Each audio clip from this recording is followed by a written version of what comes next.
Olá, tudo bem? Espero que todos estejam bem. Vamos para mais um dia de palavra com Deus aqui para o nosso coração. Vamos lá?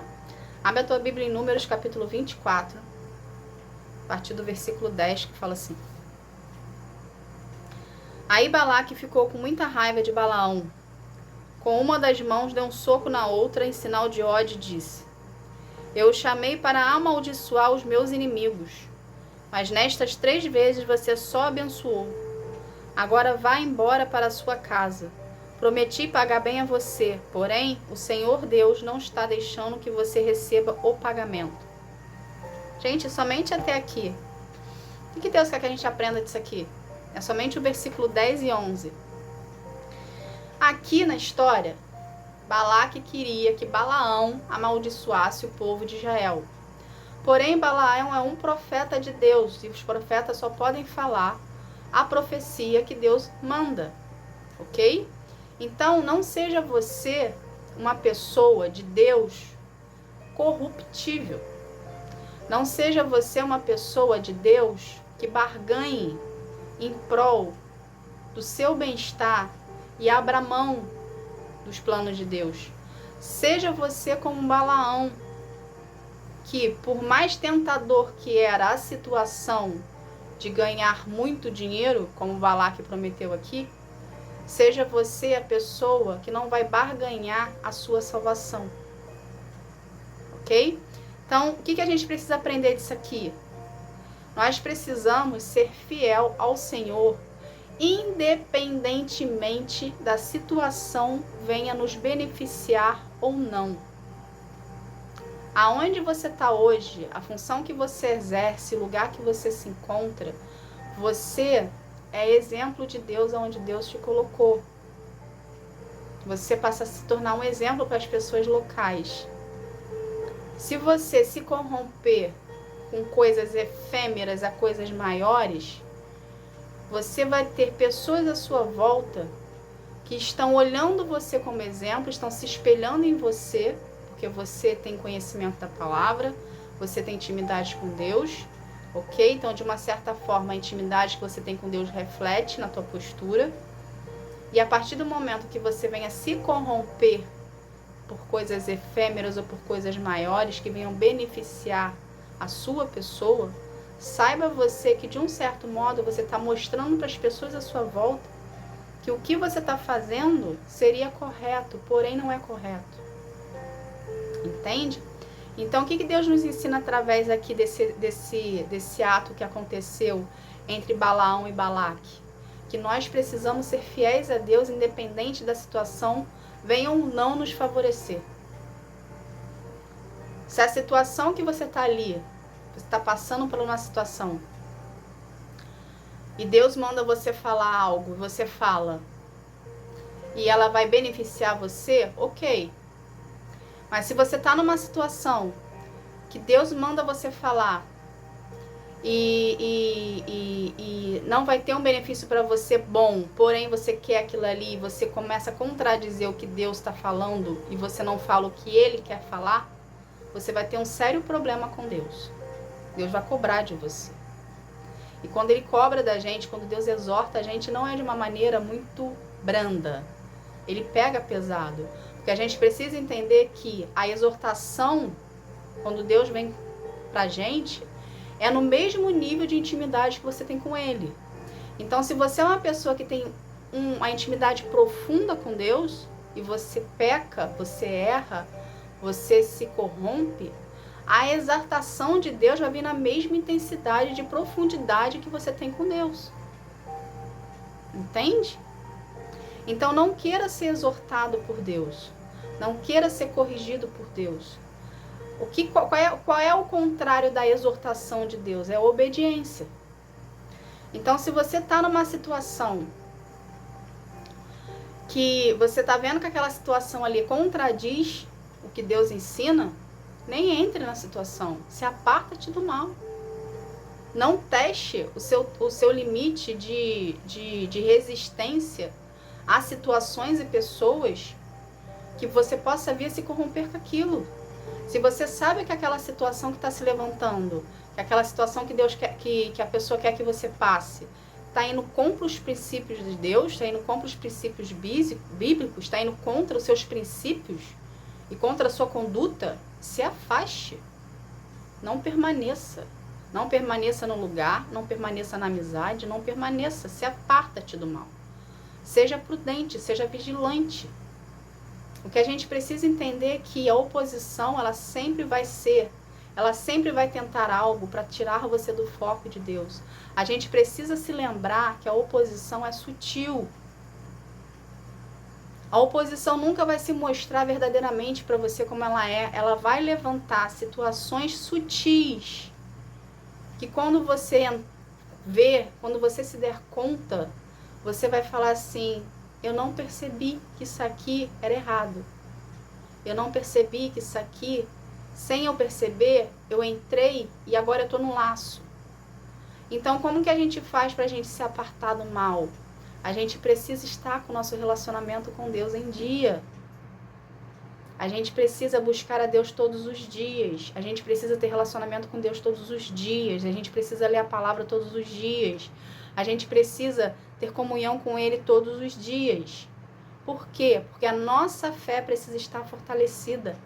Se a nossa fé não for fortalecida, a gente esmorece, a gente começa a abrir brecha.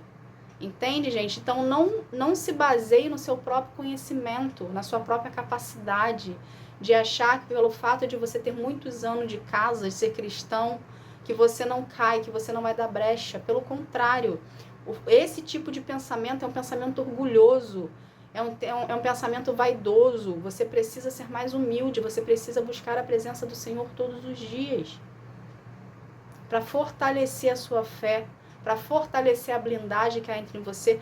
Essa blindagem que muitas pessoas falam: eu sou blindado por Deus. O que seria essa blindagem? É o seu relacionamento com Ele. É a sua entrega a Ele. É a sua dependência nele.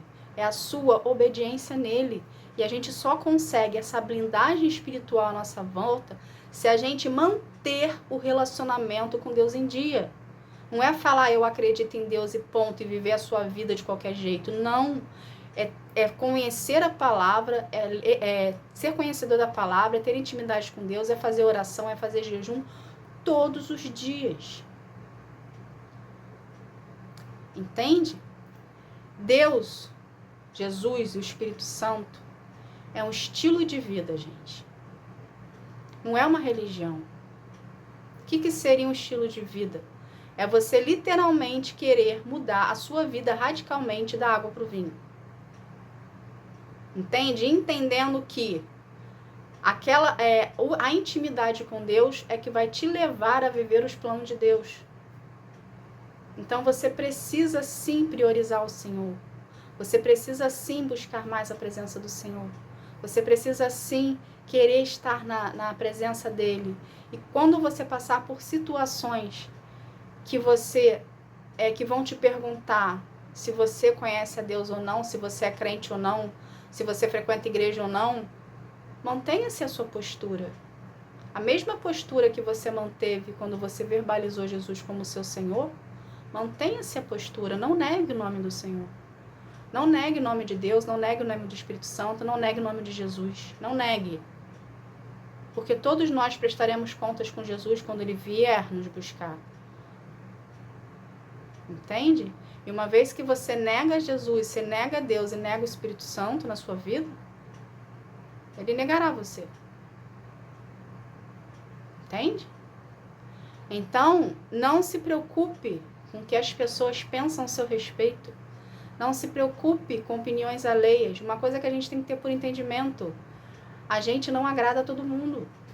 O seu jeito de ser, a postura que você tem, vai agradar pessoas e outras pessoas vão te odiar, e você precisa aprender a lidar com isso. Entende, gente? Então, seja sempre fiel ao Senhor. Quando nós somos fiéis a Deus, Deus é fiel a nós, Deus age na reciprocidade. Então, não se corrompa por coisas pequenas. Não negue o nome do Senhor. Não se venda por tão pouco. A eternidade é sua, a partir do momento que você se se importar com Deus a partir do momento que você querer a presença do Senhor, a partir do momento que você passar pelo processo de cura e libertação, se preparando para viver a eternidade com Ele. Então, para pensar aqui. Se tudo que a gente faz para Deus, a gente precisa passar por um processo, saiba você que a partir do momento que você abriu a porta para Jesus entrar, até Deus recolher você dessa plana aqui, você sempre vai ter vários processos para passar. Não é passar por um processo e acabou. Não. É passar por vários processos, crescendo, evoluindo, para poder chegar mais próximo da eternidade. Entende, gente? Então, a partir do momento que você abre a porta para Jesus entrar e fazer morada dentro de ti, que o Espírito Santo vem trabalhar dentro de ti, te convencendo do pecado e do juízo, te apartando-te do mal e você passando a ter relacionamento e intimidade com Deus, saiba você que existirá processos e mais processos para você vir sendo graduado, para você vir sendo liberto, sarado, para poder viver a eternidade com Deus. Então, a eternidade com Deus, a gente só conquista através do relacionamento. Entende? Então, mantenha o foco em Deus. Priorize ao Senhor. Relacionamento com Deus é fundamental na sua vida. Para você se tornar uma pessoa melhor. Para você tornar esse fardo que está pesado em cima de você hoje, ser um fardo mais leve. Para você entender que sozinho você não vai a lugar, você até chega em algum lugar, mas com Deus você chega muito mais longe. Então Deus quer ter um relacionamento contigo. Deus quer ter esse entrosamento de pai e filho contigo. Entende? Então você precisa permitir de Deus sarar as feridas, de Deus curar os traumas, de Deus te libertar de tudo que te aprisiona, para você ser uma nova criatura, para você ter uma nova vida, para você viver o novo de Deus. Entende? Isso que você viveu até hoje não se compara ao que Deus tem para você. Deus tem muito mais para você. Se hoje você se conteve com pouco, Deus tem o dobro para ti. Se até hoje você se conteve com muito, se você é uma pessoa afortunada, vamos colocar dessa forma, Deus tem o dobro para ti. Só que Ele tem o dobro para ti, não só em fortuna, mas também em paz, mas também em amor, mas também em presença. Entende? Que isso o dinheiro não compra. Paz, sentir que é amado, sentir que nada pode contra você porque você tem Deus a seu favor, isso o dinheiro não compra. Você pode estar no meio de uma guerra, que você vai sentir paz. Você pode estar no meio de pessoas que te odeiam, mas você vai se sentir amado. Entende? Então, mantenha o seu relacionamento com Deus em dia. Ou se você ainda não tem um relacionamento, passe a ter. Procure a Deus em oração. Procure a Deus através da leitura da palavra. Faça devocionais todos os dias. Se comprometa com o Senhor, que Ele vai se comprometer com você. E você vai ter essa paz em meio à guerra, você vai ter esse amor em meio a tanta rejeição e tanto abandono que existe no mundo. Você vai se sentir amado. Por quê? Porque você está em concordância e comunhão com Deus. E Ele é o amor verdadeiro. Entende? Então, seja você um com Deus, que Ele vai ser um contigo. Tá bom? Essa foi a mensagem. Que Deus abençoe a sua vida. Fique na paz. Tchau, tchau.